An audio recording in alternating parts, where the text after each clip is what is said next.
Well, the big news of the day, the UN Security Council has now approved a resolution on implementing last week's nuclear deal with Iran. All 15 members voted in favour. There were no abstentions. Let's go to New York and the latest from our correspondent there, Alexei Rozhevsky. So is Iran's rout with the West finally over then, Alexei?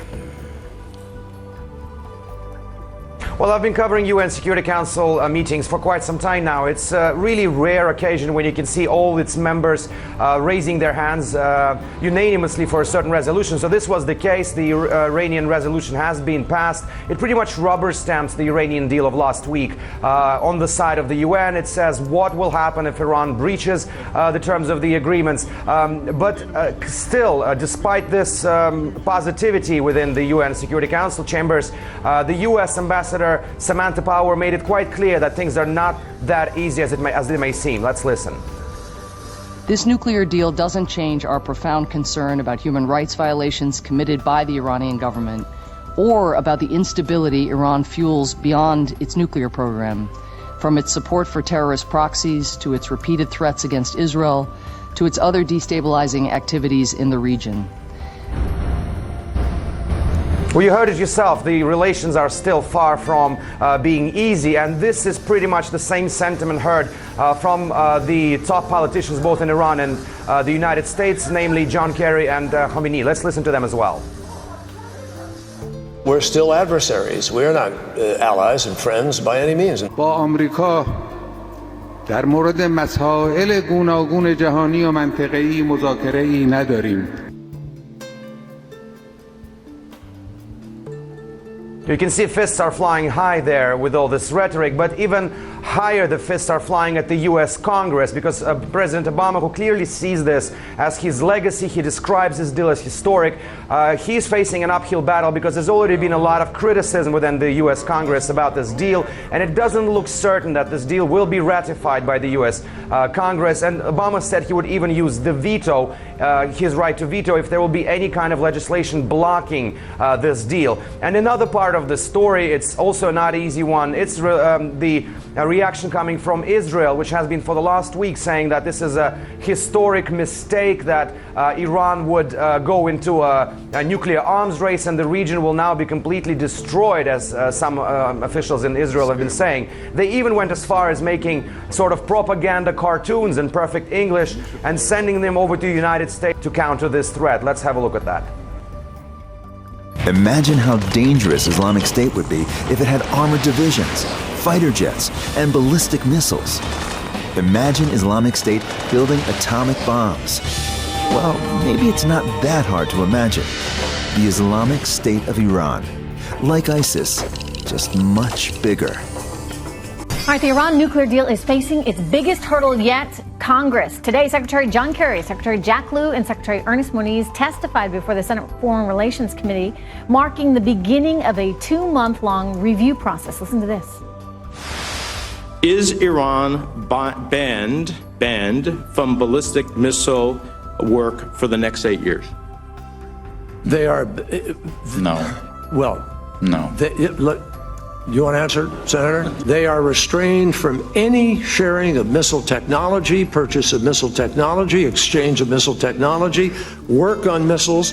They cannot do that. All right, speaking of confusion on Capitol Hill, the Secretary of State Kerry must be wondering, gee, why did I show up for this baby today? He is getting grilled on Capitol Hill, as is the Treasury Secretary Lew, on this deal with Iran that many of the senators on the left and the right are saying is going to cost us a lot.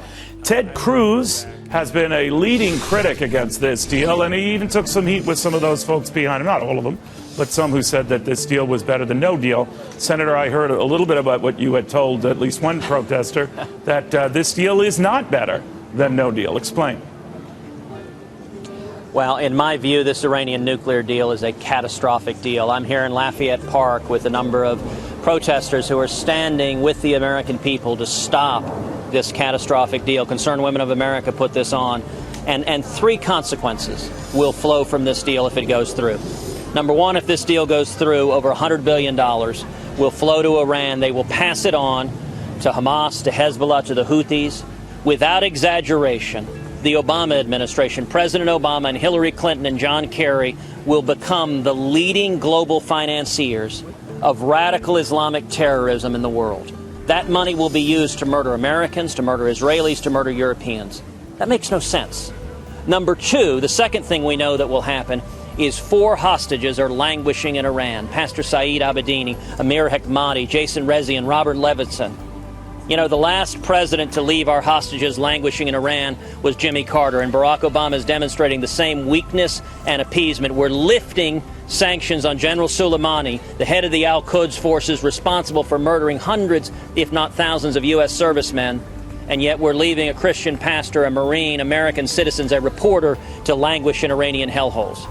But the third and most consequential, the most consequential result of this deal, if it goes through, is that it will only accelerate Iran's acquiring a nuclear weapon. And the Ayatollah Khamenei is a radical religious zealot who has pledged death to America. The odds are unacceptably high if Iran acquires a nuclear weapon. They would use that nuclear weapon in the skies of Tel Aviv or New York or Los Angeles. Nobody thinks that this agreement has the possibility of getting approved by Congress. In other words, it's clear that there is a majority that will reject it. The only question is, will there be 2/3 in both chambers to override a presidential veto?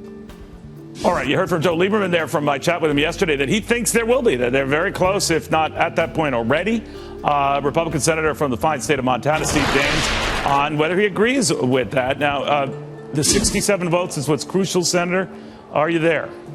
Yeah, well, every day that goes by, we're hearing news that would give members pause. Those who are still on the fence, I think, are starting to lean no on this deal. You know, on Saturday, the supreme leader of Iran, the Ayatollah Khamenei, is in the mosque saying they're going to defy U.S. policies to the chance of death to America and death to Israel. And yesterday, Secretary Kerry says these remarks are very disturbing. And I don't think the clock has even started ticking yet on the 60 days. As of last night, Senators Corker and Cardin, Republican and Democrat, wrote a letter to Kerry saying we don't yet have all the documents of what the deal even is.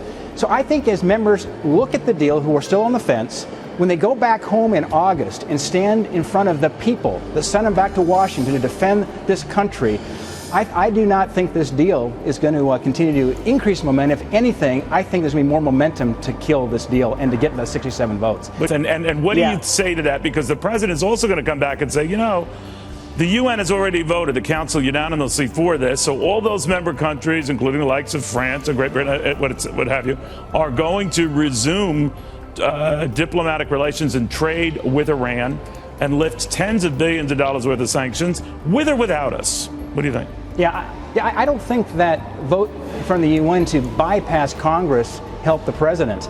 That had several members, particularly on the other side of the aisle, concerned how he bypassed Congress, goes to the UN Security Council first before coming to Congress. But enough for them to vote no now, Senator. The reason why I belabor the point is that you got to get to that 67, and you're not near it.